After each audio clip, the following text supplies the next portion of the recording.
Good morning or good night, Gacha Kingdom. Today, I'm here to talk about the things and some things that I liked and didn't like in 2024. I would say that this is like an annual video that I make every year, but I didn't make one for last year, so because I forgot. Considering that I sell anime figures for a living, I didn't really watch a lot of anime this year that came out this year. I did watch a few in my backlog, but I'll get to that in a sec. But the ones that I did watch this year, I did generally like. I liked Signs of Affection, I liked Dungeon Meshi, I liked Look Back, I liked the first episode of Uzumaki. I admittedly didn't watch the other 3 episodes, but maybe for the better that I didn't. There's one anime that I did watch this year that stuck around for a lot longer than I thought that it was going to be in my mind, and that's Windbreaker. I really liked Windbreaker, which is really stupid to say because it's literally just Tokyo Revengers, but it has this white hair man that wants to be Gojo so bad. There's a lot of characters in this anime that are just like rip-offs of JJK characters, except for like the literal main protagonist. That's what's his name, Sakura or some shit like that. Unironically, Sakura is actually pretty cool for a main protag for like this delinquent stuff story and shit like that. He's not just like, oh, I gotta punch the ground, I gotta get stronger because my group of friends are strong. No, like Hakura is like, yeah, I'm the shit. And he like kicks ass, and the episodes that he does like fight, and also find it really funny as hell that he's the tsundere, and when he is a tsundere, he's kind of cute, I'm not gonna lie. As somebody who hasn't watched Tokyo Revengers and probably should now that I've watched this anime, I don't know which one's better or not. I just know that Windbreaker and Tokyo Revengers both got kicking ass and delinquents making gangs, and then the gangs fight other gangs and shit like that, and then there's like a tournament arc, maybe, probably, I don't know. I've never watched Tokyo Revengers, and I don't read the manga of Windbreaker, so I don't know. I'll get back to you next year if I like Tokyo Revengers, or if you see me pick up this Mikey figure or this Mikey figure, you'll know the answer very then. A dislikable mention to Demon Slayer training arc. Oh my lord, I didn't watch this season. I watched the first episode and then I was like, oh yeah, it's gonna be boring. And I watched the last episode, which was the only episode that was worth watching, honestly. How can you expect the anime to be good when the season only has 8 episodes? Not even a full 12 episode runtime. 8 episodes, come on, man. Admittedly, my taste in music has regressed to just, I listen to only anime music, literally only anime music. So I can't really talk about music as much as I did the previous year. But if you're going to take away anything from this video, you need to listen to 1-800 Hot and Fun by SSERAFIM.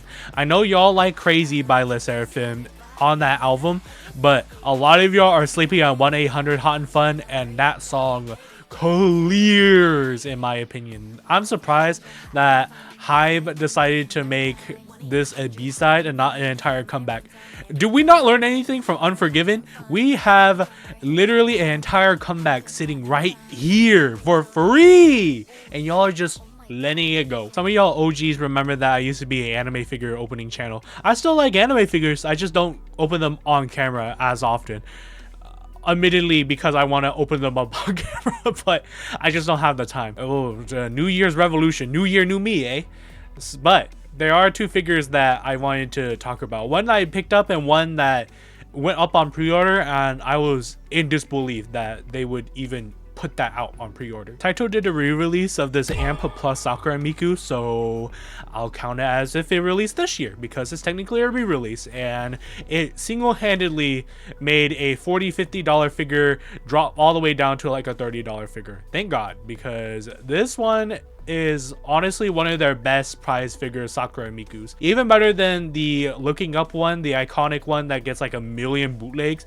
This one, she's sitting on a gate. You can put a little battery inside her lantern and the lantern will light up. The base is obviously the gate itself, and then it has like pavement stones. The figure herself was done very well. Good job, Taito. It just clears. It literally clears. Dislikable mention to Bandai Spirits' Holiday Camera Miku. This one didn't release this year, but it did go up for pre-order, and I'm pretty sure it's still on pre-orders because who the hell is ordering this miku? Like, there's no way they commissioned an artist to draw the original drawing and then they did this prototype and then they were like, yeah, there's no problem with this one, let's just drop it out to everybody to see it. It's so washed out, the colors are just so and her face, like, this is not Miku. One thing going into next year, 2025, I would like to actually play more video games, like non-gacha games, because I can't really think of a game that I played this year that wasn't gacha, which is terrible, but that's almost become part of my job as well, to pawn off a bunch of Hoyoverse merchandise. We love Hoyoverse here, actually. Please sponsor me. If you couldn't tell if you were not watching this video, I really like Zenless Zone. I really like actually playing this game. It's got, well, I wouldn't say depth. It's literally just clicking the left click button and sometimes the right click button. But it's a lot deeper than most gacha games nowadays, and I took that for granted when I played the dislikable mention Velvet React. This game literally blows, and not in a good way, because the first thing that you open this game up to is a blowjob. I was gonna make a video about it, but then I realized that I would have to go back and play this game to get more b-roll, and honestly I don't really like playing this game. It's literally just a bunch of generic looking anime dudes that are stereotypically personality type quote-unquote gameplay. It's just like a bunch of shit that they probably got from asset flips on Steam and called it a day. It reminds me of why gacha games get such a bad rep, because we get garbage like this. While the only new games I played this year were all just gacha games, I did go back in my backlog and finish a couple of games. There was some that I'm really close to finishing, it's just I got busy, so those are not technically finished yet. That said, I did finish Sea of Stars, and that was an enjoyable experience. Editor Banknote Currency here to talk about why I like Sea of Stars, because I realized that Cash didn't talk about why he likes Sea of Stars, so here I am. I like the story of Sea of Stars, where it's like the two main characters are like, oh my god, like, gotta save the world, and but like, do I really gotta save the world by destiny, but like it's the right thing to do to save the world.